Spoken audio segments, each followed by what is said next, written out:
is the 23rd of June, and I just want to start by saying again, I'm in the restroom over at Terminal 3. The reason I'm in the restroom at Terminal 3 is first and foremost, the officer, the security guard, who had me ousted for doing nothing, had stated, is actually thought I was Melinda Jeffries, and is actually dealing illegal drugs over Terminal 2 with Melinda Jeffries, and his name is May. I also want to state that I spent the night at the Sheraton Hotel off the airport. Duncan made a reservation there for me. Kate, actually there's been a number of companions. There was 5 companions who stayed there when he went to Bulgaria. Kate and Al Smith, who actually we will call now Kate Daniels, because they have been divorced since May of last year, 2024. She canceled it because I was wearing a North Carolina sweatshirt that Sarah gave me, and Sarah Smith from the University of North Carolina, and she didn't like it because it was dirty. The reason why she left me stranded is because I was wearing compression stockings because of a medical issue. I cannot go out. Because of what happened yesterday, I almost died of a heart attack and a stroke because I was trying to figure out where to go. Kate Daniel Smith has repeatedly had a history of her mental illness, which is schizophrenia. She goes on schizophrenia rages. Duncan has had to live with that for his whole entire marriage. When he would go away, he has just found out he would put Jessica, Abigail, and Nathaniel in a closet. She's constantly screaming at them when they were younger. Kate has not only accessed his bank account or his paychecks over at Caspar Toronto, she's also starting to access other staff members at Caspar Raleigh, their paychecks. And she has a Canadian CIBC account. I hope you can hear me, or you're going to have to. She goes around saying that she's the president, and she doesn't want to give up her presidency because once Duncan and I get together, who was threatened by Ed Verhaven not to see me, who, by the way, Ed Verhaven, we don't need to worry about, I guess, anymore. He's not threatening him anymore. She has threatened him. She doesn't want to give up the presidency. The presidency will be given up, I guess, because she has committed a felony. She's committed a felony in Canada. She's committed a felony in the state of North Carolina. She's left me stranded here.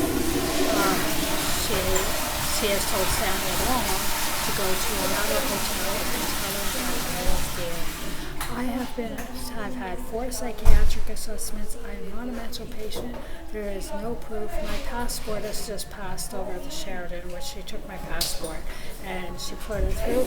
I'm clear. I have not been charged with anything. The only thing I have is housing instability. I have this because I was illegally taken out of my home. My room rental, which the end termination on June 30th, which is next Monday. I was staying there. Kate was supposed to give me $7,000 at Terminal 1, but she left an airline flight back to Raleigh 2 weeks ago with her grandchildren, Bella and Selah, who she had abused. She hit Selah very proudly on the bottom, to the point her bottom was purple, and she could not sit for the flight. Kate is an abusive grandmother. Kate is a schizophrenic. Kate now she's a felon. She will be a convicted felon. Duncan came in to go to the office and figure out what's going on. She had Murray Smith's help.